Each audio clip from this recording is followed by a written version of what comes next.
Aquilo que não te mata, te fortalece. Nietzsche. Começa mais um Humanidade Livre, eu sou o Padre Beto, e esse programa aqui, Humanidade Livre, é um programa de reflexão, um programa que procura fazer com que provocações, reflexões surjam e façam com que nós possamos pensar melhor sobre a vida. Se você quiser conferir os programas anteriores, você entra na minha página, Padre Beto Bauru. Lá no Facebook estão todos os programas que foram exibidos até agora. Também você pode entrar na página da TVC Bauru no Facebook. Lá também estão todos os programas exibidos até agora. Como também você pode participar desse programa, ou seja, ajudar a fazê-lo com suas perguntas, seus questionamentos, aquilo que você acha mais interessante, refletir. Não é? É só entrar na minha página, Padre Beto Bauru, e através dela fazer a sua pergunta, deixar o seu questionamento ali, que nós vamos fazer questão de abordar aquilo que você acha mais conveniente que seja abordado. Não é? Humanidade Livre é um programa de reflexão, mas antes de mais nada, uma proposta de vida. Não é? A humanidade, ela só é humana verdadeiramente se ela atinge um grau de liberdade. Não é? E a liberdade, ela só pode existir através da humanidade. Não é? O único ser, a única espécie, não é, que tem realmente a liberdade de escolha é a espécie humana.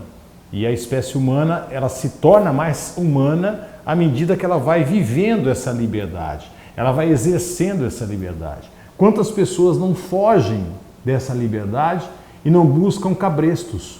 Não é? Sejam em pessoas, sejam em religiões, sejam em doutrinas, e acabam buscando com que outras pessoas ou então doutrinas venham a tirar a sua própria liberdade e a conduzir a sua própria vida. Não é?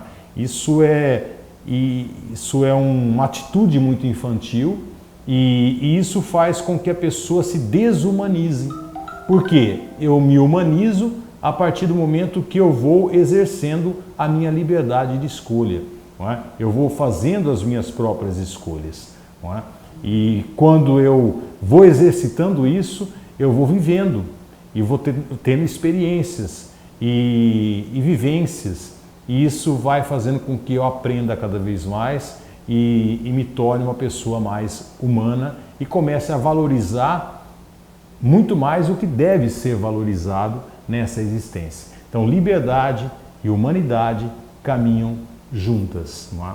Mas hoje eu queria conversar contigo um outro tema, sobre as incertezas da vida. A nossa vida, ela não é segura, né? A nossa vida, ela é incerta. Heráclito tinha toda a razão de que a vida, ela é uma constante transformação. Nunca um mesmo homem consegue banhar-se no mesmo rio. Por quê? Porque quando ele for se banhar pela segunda vez, ele já não é mais o mesmo homem e o rio já não é mais o mesmo rio. Ou seja, a vida é um turbilhão de mudanças e transformações. Não é? E aí vem as incertezas e as surpresas da vida também. Não é? Aquilo que não é esperado ou não estava sendo esperado por nós. Não é? E isso é tão concreto, tão fácil de compreender, não é? Mas a gente tem medo disso. Não é? Por isso a gente foge para as chamadas seguranças da vida. Não é? A gente acredita que a nossa vida está sob o controle, ou está sob o nosso controle, ou está sob o controle de Deus, ou está sob o controle da sociedade. E na verdade a vida não está sob controle algum, ela simplesmente flui. Não é? E nós estamos nesse fluir da vida. Então, a qualquer momento pode acontecer qualquer coisa comigo, não é? De agradável ou de desagradável. Não é? Por quê? Porque a vida é um fluir constante, não é? De forças positivas e negativas. Quer dizer, positivas e negativas vista vistas sobre os nossos olhos. Não é? Na verdade, elas não são nem positivas nem negativas. Elas são forças que estão aí e eu estou sujeito a elas. Como também essas forças estão em mim. Não é? Forças que me levam a ter atitudes que são agradáveis, atitudes que não são tão agradáveis assim. Não é? De qualquer forma, as surpresas e os imprevistos estão na vida. E me preparar para a vida, se é que isso existe, não é? Porque nós já estamos na vida e já estamos vivendo, antes de mais nada, me conscientizar de que a vida não é certa. A vida, ela é incerta. A única coisa certa que eu tenho do meu futuro é a minha morte. É a única coisa certa. O resto é incerto. Não é? O casamento é incerto, o namoro é incerto, o dinheiro é incerto, a condição financeira é incerta, a viagem programada é incerta, a saúde é incerta, enfim, tudo é incerteza. E tudo está sujeito a surpresas. Não é? E eu tenho que estar preparado para isso. Ou pelo menos enxergar isso de forma natural e não de forma extraordinária. Ou seja, as surpresas e os imprevistos teriam que ser vistos por nós como coisas naturais e não algo de extraordinário, que foge do ordinário. Por quê? Porque o ordinário não existe. O ordinário somos nós que queremos impor esse ordinário à vida. O que existe é, na verdade, coisas que se repetem, que nós chamamos de rotina, mas essa rotina sempre é quebrada. Basta eu ser mais perspicaz e entender o ritmo do meu dia a dia. Não é? Então, a princípio, a vida ela é incerteza, ela é surpresa, não é? Ela não é lógica, exatamente como a gente gostaria de ser. E aí entra um outro ponto, que é o ponto da cultura. Ou seja, se eu vivo no mundo humano, então eu vivo no mundo cultural. Então nós já não estamos falando só da vida ampla, não é? Da vida total, não é? Que flui, não é? No universo, no nosso planeta e tudo mais. Não, agora nós estamos falando da vida humana. E o que é a vida humana? É uma vida cultural. Não é? E o que difere a vida cultural da natureza? Não é? Ora, qual é a diferença entre uma mata virgem e uma horta? Qual a diferença? Qual a diferença da mata virgem e da horta? Bom, a mata virgem, ela segue as leis da natureza. Não é? Então, ela vai se desenvolvendo conforme as leis da natureza e vai ganhando um formato conforme essas leis. Não é? O homem não tem o controle sobre ela. Agora, uma horta, o homem já administrou isso, ou seja, o homem planejou isso, o homem então organizou isso. Então aqui eu vou plantar alface, aqui eu vou plantar couve, aqui eu vou plantar pepino, aqui eu vou plantar, enfim. Não é? Eu organizei isso.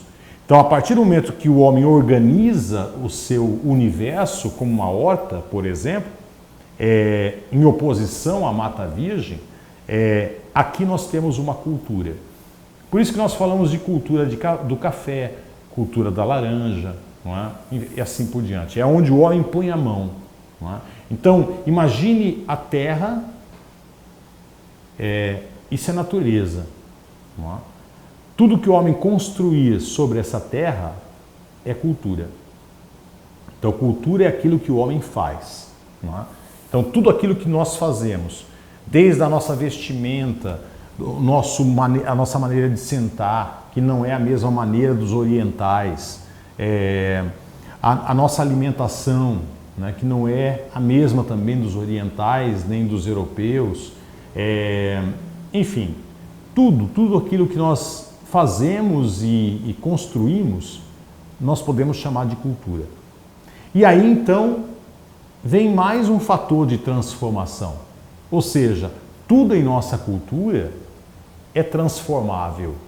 O que o homem pode construir, o homem pode desconstruir também. Então, se a vida nos traz surpresas e nos traz imprevistos, o universo faz isso conosco, a vida humana, ou seja, a cultura, ela é possível de ser transformada e possível de ser desconstruída. E então, nós temos aí um estilo de vida que pode muito bem ser transformado. Não é? Então, vamos pegar o exemplo da saia para o homem. Isso, a saia mesmo. Não é? Se você estudar história, você vai ver que o homem, na sua grande maioria da história, no período histórico, até a Idade Média mais ou menos, não é? O homem, todos os homens e mulheres usaram saias. Todos, né? Homens e mulheres usaram saias. Alexandre o Grande usou saia, os gregos usaram saia, Jesus Cristo usou uma espécie de saia, os romanos usaram saia, os Césares, enfim, todos usaram saia, como as mulheres também usaram saia. Não é? Então, o comum para o ser humano, europeu pelo menos, e asiático, era a saia. Não é? Depois que o homem começou a ter um determinado trabalho, principalmente depois com a indústria, é que o homem começa a usar calça. O homem começa a usar a calça. A mulher, como não tinha que trabalhar, ela continuou usando a saia.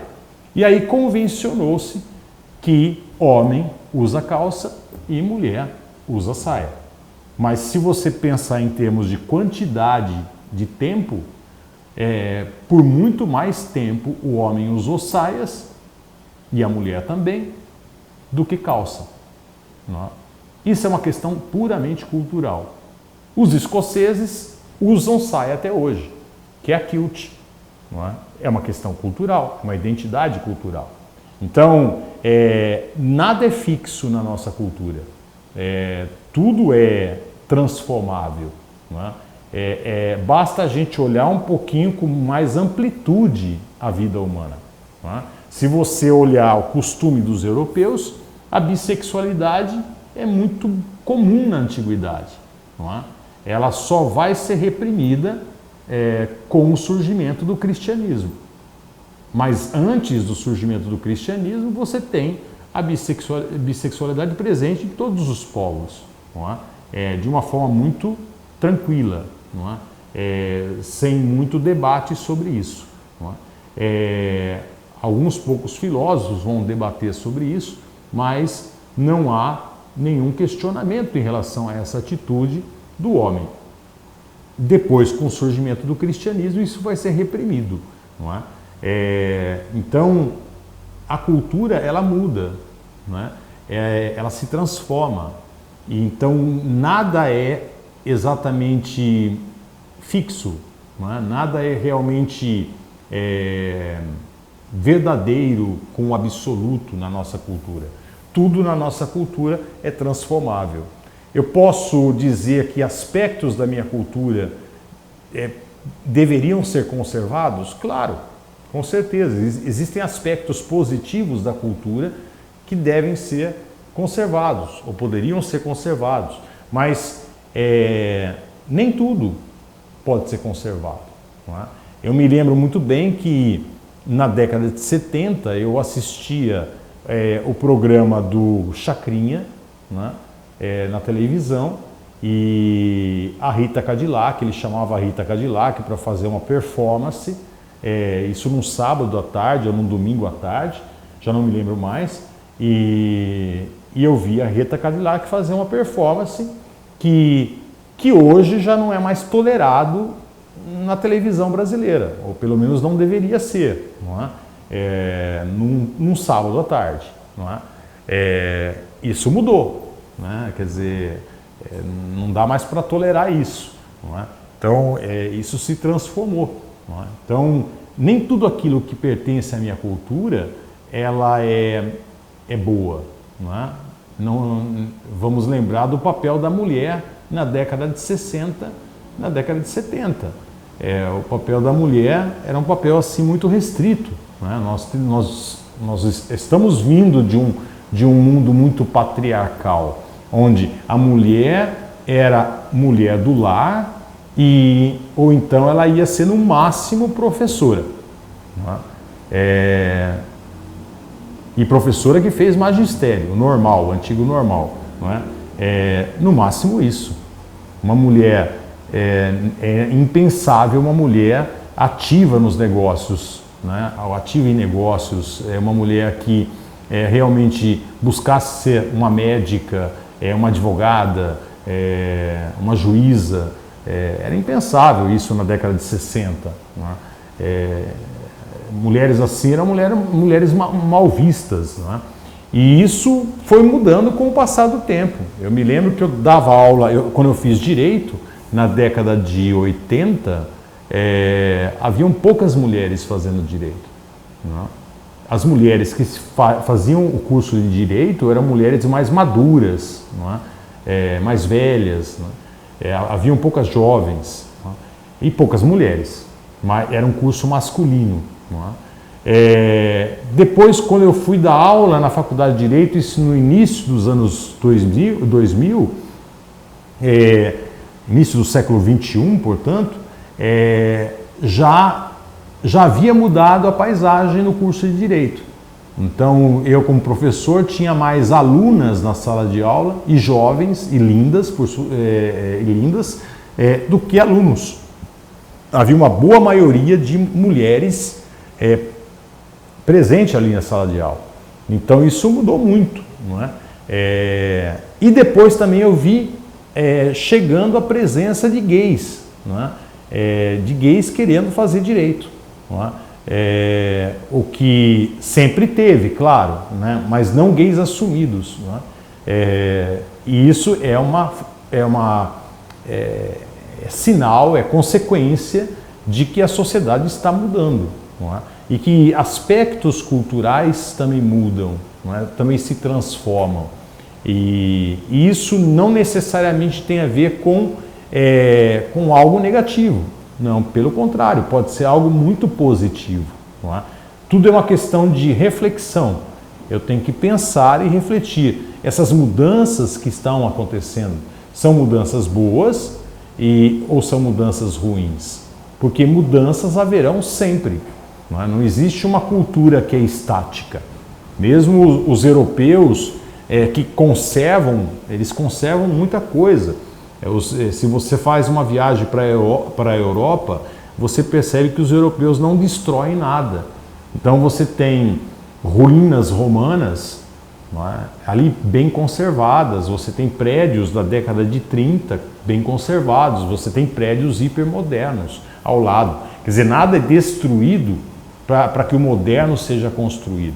Alberto, oi. Nós temos uma pergunta. Pois não. Do Bruno Rovelli. Ele está perguntando por que eu devo acreditar que Jesus era o Salvador ou um ser supremo transcendental, Salvador da humanidade, se ele veio ao mundo há 2000 anos atrás e os filósofos e outras religiões existem há mais de 3, 4, 5 mil anos. Por que? Bruno, você não precisa acreditar em Jesus como Salvador, tá? Eu não sigo essa linha. Agora, a questão também não é o tempo, tá? Ele veio só há 2000 anos atrás, né? Outros vieram muito antes, né? Buda, por exemplo, né? Muito antes. A questão não é o tempo também. A questão o que Jesus fez e o que Jesus ensinou, não é? Eu acho que é muito mais importante pensar nisso e procurar viver isso, não é? Eu acredito que durante o transcorrer da história da humanidade surgem avatares, Bruno. Avatares que fazem com que a humanidade dê saltos de humanidade mesmo, de evolução, não é? Assim aconteceu com Buda, assim aconteceu com Krishna, assim aconteceu com Jesus, assim aconteceu com Gandhi, assim aconteceu com Mandela e assim por diante. Nós tivemos homens espetaculares, avatares que Deus nos presenteia que fazem com que o mundo evolua, né? O problema não são essas pessoas, o problema são os seus seguidores, não é? Que transformam as coisas de uma forma tal que, ao invés de viverem o essencial, acabam criando um monte de coisas, né? Preceitos e tudo mais. No caso, por exemplo, dos cristãos que seguem Jesus Cristo, Jesus teve uma pregação muito simples e que, se a humanidade ocidental tivesse seguido realmente, o mundo seria completamente outro, não é? O que Jesus pregou, afinal de contas? Jesus pregou, olha, convertei-vos porque o reino dos céus está muito próximo, não é? O que quer dizer isso? Olha, volte-se para si mesmo. É a mesma coisa de Sócrates, né? Sócrates dizia, conheça-te a ti mesmo, não é? O Cristo vai dizer, converta-se, não é? Ou seja, volte-se para si mesmo, analise a sua vida, te questione por que você está aqui, o que você está fazendo aqui, afinal de contas. E aí, se você fizer isso, a sua vida vai se transformar e para melhor. E aí o reino de Deus vai começar a circundar você, que é um reino que não é deste mundo, ou seja, um reino que não é o que está aí. O reino que está aí é um reino de poder, é um reino de ganância, é um reino de individualismo, é um reino onde eu não olho para os outros, eu só olho para o meu umbigo e assim por diante. O reino de Deus, se você se autoanalisar e pensar, bom, o que você está fazendo no mundo de bom, o que você está fazendo aqui, afinal de contas, daqui a pouco você vai embora, então você começa a se converter, começa a se transformar, há uma metanoia em você. E aí então o reino de Deus começa a surgir, ou seja, uma vivência que é diferente da vivência das outras pessoas. É isso que o Cristo pregou. Se a humanidade tivesse seguido isso simplesmente, através do amor, viver essa conversão e a construção do reino, o mundo seria completamente diferente. O Bruno, ele complementa a pergunta dele. Ele fala assim, mas eu não critico Jesus, não. Eu rezo e peço a Ele todos os dias. Eu só queria entender porque Ele é o Salvador. Perfeito. Agora, eu não acredito, Bruno, que Ele é o Salvador. Veja bem, olha as palavras do próprio Jesus. Ele diz assim, vós sois o sal da terra, vós sois a luz do mundo. Ele não fala assim, eu sou o sal da terra, eu sou a luz do mundo. Ele diz assim, virão pessoas que farão coisas muito maiores do que eu. Jesus não se vangloria, Jesus só explica qual é o caminho da bendita salvação. O problema do homem é que ele quer ir em busca da sua salvação. E quando você quer ir em busca da sua salvação, você quer, na verdade, se salvar só. Isso é egoísmo. Não é o que Jesus pregou. Jesus pregou, amai-vos uns aos outros como eu vos amei. Ponto final. Entendeu? Não é busque a sua salvação. Tá? Não é isso que Jesus pregou. Jesus pregou, amai-vos uns aos outros como eu vos amei. Ponto final. Né? E não vai buscar a sua salvação. Isso é egoísmo. Quantos religiosos não são egoístas porque estão buscando a sua salvação? Não é por aí. Eu tenho que buscar uma vida de amor, uma vida de fraternidade, uma vida de compaixão, uma vida de solidariedade, que é isso que Jesus ensinou. Não é? Eu não tenho que ficar preocupado se Jesus é o Salvador ou não. Não é? Eu tenho que ficar preocupado qual é o estilo de vida que eu estou levando. Não é? É a mesma coisa, aquela coisa, né, de enquanto você ficar buscando a borboleta, não é? Você não vai cuidar do jardim. Não é? Então cuide do jardim, que vão surgir as flores, e as flores vão se abrir, e as borboletas virão com naturalidade. Não é? A mesma coisa é a questão da salvação. Eu não tenho que estar preocupado com a minha salvação. Eu tenho que estar preocupado com o meu dia a dia. Eu sou uma pessoa realmente que ama as outras pessoas no seu dia a dia. Não é? Esse o espírito que me move. Não é? É um espírito de amor, de fraternidade. Agora, se a Ásia inteira, não é, acredita que Buda é o paradigma, não é, da salvação, vamos dizer assim, não é, e eles meditam conforme Buda meditou e seguem um caminho do meio, ou seja, do bom senso e tudo mais e tal, vamos supor que todos eles façam isso de coração sincero, não é, e procuram ser pessoas boas, não é, respeitando o outro, não é? O Deus que está em mim é o mesmo, saúda o Deus que está em você, não é? E assim por diante. Se eles vivem isso verdadeiramente, é claro que eles estão salvos, independentemente de acreditarem ou não em Jesus. O que realmente é importante é o que se vive na vida, não é o que se fala. Nem todo aquele que diz Senhor, Senhor entrará no reino dos céus, não é? Mas aquele que faz a vontade do meu Pai. Ponto final. É tão simples isso, não é? Então eu não preciso professar uma fé, Bruno, em Jesus Cristo. Eu preciso ser uma pessoa boa, de coração bom, uma pessoa que ame os outros, ame a natureza, ame a vida e ame os seres humanos. É isso aí. Padre, a Cida Sala está perguntando: nós somos ensinados que tudo era pecado, senão iríamos para o céu. Cida, realmente, infelizmente, as religiões começaram a ver pecado em tudo que é do mundo, não é? E aí houve uma separação entre o sacro e o profano. Não é? O que é profanos? Profanos é aquilo que está fora do lugar sacro, né? Do lugar sagrado. Não é? Isso não existe. O universo é sagrado. Por quê? Porque o universo vem de Deus. Não tem divisão entre sagrado e profano. E aí essa divisão entre sagrado e profano fez com que o homem começasse a enxergar o mundo como um mundo de pecado, né? Um mar de lágrimas, né? Onde tudo é pecado. Não, a natureza ela não é pecaminosa. Nós é que podemos profanar a natureza e a nossa própria natureza. Eu posso profanar a minha natureza à medida que eu vou contra aquilo que é a minha natureza, à medida que eu vou destruindo a minha natureza. Aí eu vou profanar a minha natureza.